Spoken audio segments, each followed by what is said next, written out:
Nah, sekarang gue lagi ada di rumah salah satu temen gue. Setelah sekian lama nggak pernah masukin konten karena satu dan lain hal. Salah satunya karena COVID, mungkin ini masih pakai masker, tapi sekarang karena udah mulai dilonggarin, setelah diturunin. Gue lagi nunggu temen gue bawain minum. Masa iya tamu nggak dikasih minum? Nah, ini dia nih. Bro. Nah, ini dia nih. Ini minuman kita nih. Oh, nggak tahu nih apaan. Kopi sore-sore gini dingin. Mau nggak? Enak ya? Apaan? Hah? Kayak coklat kagak? Gimana kabarnya? Baik. Udah lama banget kita nggak ketemu. Ya, jadi dia nih manggil gua ke sini karena selama ini kan kalau dilihat gua wawancara orang, ngobrol, cerita tentang mereka, entah itu studio atau event atau apa. Nah, dia bilang, kenapa nggak sekali-sekali gua dong nanya lu? Gitu kira-kira ya. Ya kurang lebih gitulah ininya. Tapi ngomong-ngomong panas juga nih sekarang nih. Ntar gua ngambil tisu dulu ya. Tapi emang sih panas banget. Jakarta gila-gilaan. Makanya kopi sore-sore habis hujan.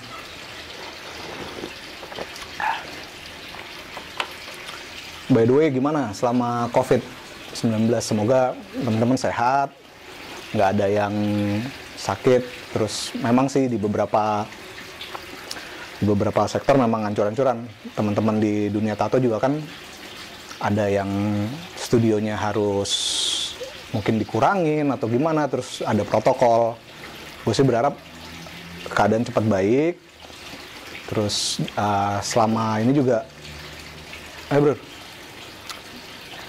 selama ini juga teman-teman yang studio tatonya masih buka, masih bisa ngejalanin protokol ya, karena ini kan untuk keselamatan teman-teman sendiri, terus keselamatan customernya juga gitu. Nah, James ini bukan orang asing di intro. Dia juga salah satu orang di balik intro. Gua berani nongol tuh dia yang nyuruh tuh. Gue aslinya nggak berani nih begini nih. Aslinya gue pemalu. Kadang malu-maluin. Tapi dia yang ini juga. Dia juga kalau dilihat agak polos. Tapi sebenarnya ada tatonya juga. Tapi itu nantilah. Kita ngobrolin dia nanti. Dia kan bilang, gue dulu nih katanya. Suruh cerita apa sih, ini apa. Sampai sini-sini, sampai belakang. Gitu sih. Iya nggak, bro? Iya dong. Jadi ya, memang corona, covid ini banyak banget kena dampak ya segala sektor, dan apalagi tato mungkin secara industri kreatif kalau kita lihat banyak juga kaitannya dengan yang harus kita perhatikan terhadap protokolnya. Kayak misalkan tato itu kan sangat dekat. Ya kita belum update lagi sih ya. Gimana sih sekarang nih teman-teman yang tato studio, tato artis, atau mungkin juga orang yang pengen nato nih, gimana sih dampaknya terhadap pada saat corona kemarin. Tapi kita percaya keadaan akan segera membaik lah ya. Dan ya berapa kali kita juga udah sempat ngeliput channel berapa event yang diadakan oleh Indonesia Subculture yang sekarang secara menyeluruh semua yang bentuknya event itu yang memang dibatalkan. Jadi ya kita sama-sama berharap yang terbaik ke depannya, industri kayak tato ini tetap bisa jalan, bisa eksis dan semakin diterima di masyarakat. Nah, bro, gimana jadi selama kemarin kelihatannya banyak liburnya ya? Banyak lah, karena kan memang ya itu tadi yang lo bilang, kegiatan banyak di stop. Terus memang dari faktor jaga jarak apa segala macam itu nggak memungkinkan untuk ada orang ngumpul segitu banyak. Apalagi tahu sendiri ya, dari beberapa video yang udah kita bikin, kalau acaranya ISC itu kan nggak bisa loh jarak gitu-gitu. Mereka pas langsung blok. Wih, apalagi kalau lagi musik. Penuh, rame. Gila-gilaan tuh. Nah, itu kan udah nggak memungkinkan begitu. Terus memang bener yang James bilang, kita belum update lagi nih soal studio, teman-teman. Gimana sih? Mungkin bisa tinggalin komen di bawah yang punya tato studio atau studio artis. Mungkin kita bisa sambungin juga nantinya, jadi apa, ke masyarakat luas, gimana sih dampak-dampaknya gitu ya. Nah ini kalau gue sih hari ini cuma mau ngobrol-ngobrol aja santai, ya temenin kopi dingin sambil nge-vape. Ya kalau ngeliat vape, tato, mungkin ini tontonan udah pasti bukan buat anak-anak ya. Jadi kalau yang anak-anak, mending coba deh lihat konten yang lain dulu. belum nyampe. Nah, gue pengen, sebenarnya gue udah lama banget kalau puluhan tahun bareng sama Raja. Cuman yang gue tahu di antara teman-teman gue waktu itu, dia yang pertama tuh punya tato. Nggak tahu kenapa. Ya itu gue pengen gali lebih lanjut sih. Mungkin ya sambil nunggu waktu, sambil ngelihat keadaan, coba kita explore juga nih lebih jauh seorang Raja, profesional, punya pekerjaan, punya klien, kerjanya serius juga, punya channel YouTube, tatoan. Nah kita mau coba gali latar belakang dia, terus motivasi dia, sampai mungkin siapa tahu ada rencana ke depan seperti apa. Aku pengen ngobrol sebenarnya ke situ sambil nunggu-nunggu santai aja. Nah bro, ini kan sekian ratus orang berteman gitu ya. Ya paling lo doang nih yang pertama kali ditato, berani gitu. Ya, emang lu paling bengal gitu. Zaman apa ya? Zaman kuliah ya? Kuliah dulu. Kuliah semester 90-an lah pokoknya. Ya, 98 99. 8-an itu ya. Ya kurang tahu lah persisnya, cuman dia doang ini yang pertama. Jadi kalau gue mau ceritain sejarah singkatnya, nah itu dulu gue inget banget gue lagi di Jogja. Dan kayaknya tato itu belum memasyarakat kayak sekarang ya, belum jadi gaya hidup, belum jadi tren ya. Bahkan seni pun mungkin masih banyak orang memandang negatif. Tapi dia ini satu-satunya yang temenin gue tato yuk. Ya gue nggak mau lah, orang dulu udah apa negatif gitu ya pandangannya. Jadi dia carilah di daerah Malioboro, balik lagi ke kosan gue, udah ditato. Nah itu kenapa ya, kira-kira kenapa ya bro? Lo memutuskan udah deh gitu, di sini aja deh gitu. Iya, makanya gue juga waktu itu mikirinnya apa ya? Kebetulan benar yang Jeff bilang, kita lagi di daerah Jogja. Jadi kalau cerita agak panjang itu kita lagi PKN lah. Teman-teman gue ada yang PKN ke luar negeri, terus ke Bali, si James ini di Jogja, kayaknya kan enak tuh kan. Nah gue juga di luar, di Puerto Kerto, bukan Puerto Rico, Puerto Kerto. Kota yang cocok kali buat pensiunan, tapi bukan buat orang yang model kayak gue ya, yang nggak bisa diem. Jadi gue tuh sering ke tempat dia nih, ke kosannya dia di Jogja. Bosan lah gue, Puerto Kerto tuh jam 7 udah tutup. Nah kalau di Jogja kan tempat dia PKN nih asik gitu. Lo mau jalan malam, ada musik, ada makanan, ada apa ya. Nah, kayak gue ke Jogja waktu itu, sering ke Jogja. Entah gimana tuh terlintas, gue pengen lah gitu. Coba kali ya bikin tato ya, gue mau tahu rasanya kayak apa itu. Mulailah gue jalan, gue ngajak lu kan waktu itu nggak mau. Nah ada satu temen mau nih, si John. John ini orang Bandung. Nah, dia mau nih nemenin gue. Jalanlah kita di Malioboro. Dan memang gue kan rada, waktu itu zaman young and reckless. Zaman mau gimana juga bodo amat gitu. Ya ada orang nongkrong, sangar sih, gondrong gitu, pikir-pikir jalan. Gue dengan cueknya main jongkok aja gitu sama mereka, jongkok, terus gue main, mas minta rokok ya gitu. Pikir gue bakal berantem nih, karena di Jakarta lu begitu, berantem kita. Tapi Jogja tuh emang keren gitu. Oh ya mas, monggo mas, gitu-gitu. Monggo mas, gue ambil dong rokoknya. Rokok lah gue kan. Ngerokok. Ada yang nih waktu itu. Baunya kan kita hafal ya. Boleh minta nggak mas? Gue pikir bakal berantem lagi. Kagak, dikasih. Oh mas. Aduh. Rolling kita. Ngobrol-ngobrol. Wih, mereka tatoan. Ada yang tatoan. Terus gue tanya, mas, kalau bikin tato gitu sakit nggak mas? Ya sakit lah mas. Gitu. Tapi kalau gue mau coba bisa mas? Boleh. Gue inget banget namanya Nova. Namanya Mas Nova. Waktu itu gue bikinnya tuh di dekat Hotel Mutiara. Ada Malioboro ya? Malioboro. Ada salah satu gang. Ini ada gang itu ya? Gang. Iya. Jadi deretan mall. Iya, deretannya mall. Deretannya mall Malioboro Mall itu. Ada hotel, pas sebelahnya tuh ada gang. Nah, gue diajak lah sama si Mas Nova ini. Bertiga lah kita. Gue, John, sama Mas Nova. Datang ke rumah dia atau ke apanya. Nah, zaman itu tato nggak kayak sekarang. Kalau sekarang kan jarumnya bener steril. Terus studio tato, apalagi yang anggota ISC kan ada prosedurnya gitu.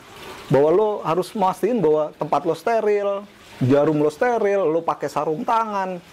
Pokoknya keselamatan klien lo tuh bener-bener dijaga. Waktu itu enggak. Jadi waktu itu tuh yang ya udah gitu. Gue tanya bayar berapa mas? Gampang.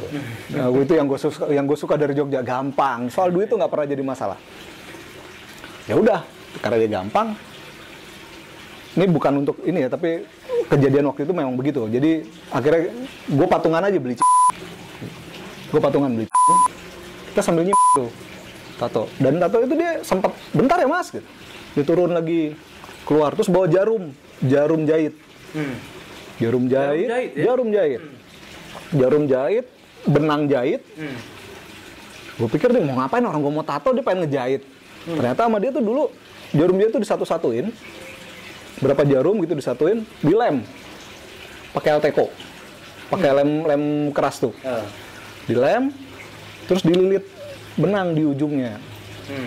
Waktu itu gue nggak mikirin, karena gue waktu itu kan excited ya, maksud gue, widih ini untuk pertama kalinya nih gue ditato nih, gue masih lebih mikirin deg-degannya sama takutnya. Nah jadi waktu itu yang gue inget tuh sama dia dililit tuh benang, terus dia siapin tinta itu tinta rotring. Tinta rotring. Jadi bukan kayak tinta-tinta sekarang yang memang udah buat tato. Buat tato yang memang udah lolos uji kesehatan segala macam ya. Nggak ada tinta rotring. Terus alatnya tuh yang ininya kayak begini-begini nih. Ini spool. Spool buat jack gitar tuh. Nah itu dimasukin, terus dilem lagi. Nah baru itu bahwa benang yang tadi gue bilang dililit itu gunanya untuk nahan tinta. Jadi kalau dia celup, tintanya keserap di benang, gitu. Nah waktu itu lihatlah mulai kita milih gambar kan. Wah ini keren nih, ini keren. Boleh lah. Waktu itu gue pengennya gambar tarantula, 3D, begitu, keren deh. Ini dari katalognya dia itu ya, dia punya kayak apa? Biasalah kayak teman-teman yang lain. Biasanya kan punya majalah tato dari luar. Gitu. Jadi bukan kayak apa gambar-gambar portfolionya dia, bukan. Jadi memang dari majalah luar. Dari majalah luar, gue bilang yang ini nih mas. Oh ya boleh. Ya udah, akhirnya ditato kan. Nah, tato pertama gue tuh di sini nih, di belakang. Nanti kita boleh lihat. Boleh, ntar lah. Ya ntar. Di sini nih, tato pertama gue, gambarnya laba-laba. Gue nggak ada masalah ya, tapi maksud gue, ya waktu itu kan buat gue adalah yang penting gue berani nih. Jadi sama dia ditato lah, dan gue kan nggak lihat ya, karena gue gini dan dia di belakang gue gitu kan. Ditato gitu. Sakit, gila sakitnya buat gue gitu ya saat itu. Dan gue kan waktu itu nggak pernah punya referensi bahwa ditato tuh akan begini, terus mau nextnya mau apa tuh gue nggak ada referensi, cuman bodoh gue mau, sesimpel bahwa gue mau tato lah di belakang. Jadi gue nggak lihat nih, belum lihat gue. Nah ini lagi perbedaannya sama tato sekarang ya bro. Teman-teman sekarang tuh kan higienisnya selalu jadi nomor 1. Waktu itu enggak. Waktu itu kita juga, ya itu tadi gue bilang, kita nggak pernah ada riset tato itu gimana, kayak apa, harusnya kayak apa. Jadi gue sama si John nih iya aja. Ini bukan gue nyalahin Mas Nova ya, karena memang pada saat itu ya begitu kondisinya gitu. Ya. Pada saat itu kondisinya begitu. Itu sih bro, pertama-tama bro. Dan tapi sampai sekarang jujur aja, beberapa kali terlintas gue mau cover up tato gue yang pertama itu ya. Gue mau cover up mau ganti gambar. Tapi buat gue selalu kepikir lagi, nah terus gue bikin tato tuh ngapain sih gitu. Bentar lu, berhenti dulu sebentar sebelum ke ini ya. Ini yang menarik, ini kan berarti kalau channel kita aja ini udah mungkin ada 4 tahun ya. Ada 4 tahun yang lalu, di mana informasi itu begitu banyak dan mudah kita peroleh. Nah kembali ke tahun 90-an, itu kan memang ada masa-masa perubahan kali ya di dunia tato gitu ya. Yang pertama dulu negatif, orang apalagi zaman dulu sempat dicari ya, ada penculikan dan lain sebagainya. Petrus itu ya. Bahkan sampai orang tuh bener-bener tato itu dihilangkan. Terus tahun ya kita tuh udah 90-an akhir, di mana kita tuh mengakses informasi juga sangat sulit. Ya. Mungkin koneksi internet dulu 52 kilobyte per second. Itu udah paling cepat. Iya kan? Yoi. Jadi zaman-zaman itu tuh memang informasi tuh begitu susah dan mahal. Ya. Yang punya informasi tuh dia bisa dianggap lebih penting dari orang lain. Nah, tapi satu hal bahwa itu bukan cuman berdampak di kita selaku yang pengen ditato atau customer lah kita bilangnya ya. Mereka pun tato artis itu selain ya mungkin peralatan masih susah didapat ya. Nggak tahu ini mungkin nanti kalau ada yang tato artis yang udah kita yakin banyak banget yang senior gitu yang tahu perubahan industrinya seperti apa. Nah ini Raja tahun 90-an akhir saat datang ke tato artis itu ya keadaannya begitu dengan tinta rotring. Ya kalau yang orang-orang sekarang nggak tahu apa anak-anak sekarang ngerti rotring gitu ya. Belum tahu, kalau udah habis udah nggak ada masanya lagi rotring. Mungkin di dunia seni gambar itu masih pakai rotring, tapi memang itu tinta atau rotring itu dulu mahal. Ya. Tapi memang buat gambar, bukan untuk tato. Ya. Nah, customer juga kebayang nggak? Dia itu udah punya katalog ya boleh dibilang ya, gambar-gambar. Berarti kan nggak cuma satu orang yang dia tato. Jadi banyak nih kejadiannya kayak teman kita ini. Habis nato satu, temennya dateng, gue juga mau ditato deh. Pakai itu aja lagi ditato. Iya. Nah, balik lagi ke tato pertama tadi aja. Tapi itu tato masih ada. Masih. Pernah ada yang bilang pudar nih, terus udah jelek atau apa gitu. Karena gue pribadi kan nggak pernah sering lihat lu buka baju juga ya nggak? Iya, bini gue sih yang sering lihat gue buka baju. Ya tapi kalau tato gue yang pertama itu banyak teman-teman gue yang bilang, kok gitu sih jadinya gitu. Bahkan gue sendiri pun waktu itu pas lihat pakai cermin gitu, lu kalau nggak salah kan yang di kamar lu. Ya memang kalau dulu juga gue langsung lihat memang waktu itu dia masih waktu dia datang ke kosan tuh masih ada masih berdarah kan? Berdarah bahkan. Dan memang kita berapa kali dulu main basket juga masih ngelihat. Memang kalau secara kualitas udah pastilah jauh. Dengan tinta-tinta yang sekarang. Cuman udah lama juga kita nggak ketemu, nggak ngobrol dan nggak update masalah tato ini. Ya gue pengen tahu aja Pak, ada nggak orang yang bilang bahwa pudar atau nggak nempel gitu, karena ini kan jarumnya seadanya, tintanya rotring. Ya apa kita nggak tahu, apa mungkin tinta tato yang sekarang juga diproduksi rotring atau memang sama atau apa, kita nggak tahu. Tapi kan dalam persepsi kita bahwa tinta itu bukan diperuntukkan dari bawah kulit. Kebayang kan? Nah mungkin ini yang kalau kita lihat ya channel ini bisa kasih value kepada penontonnya, bahwa segala sesuatu berkembang. Ada perkembangannya gitu ya di setiap sektor kehidupan kita. Dan yang paling senang itu ya kemarin kita jalan bareng sama ISC ya, bahwa sebegitu banyaknya karakter orang ya, tapi tetap dipersatukan gitu dalam wadahnya ISC. Ya, balik lagi nih tentang channel kita. Ini mungkin udah lama kita nggak update, kesibukan masing-masing gitu ya. Bukan berarti kita lupa.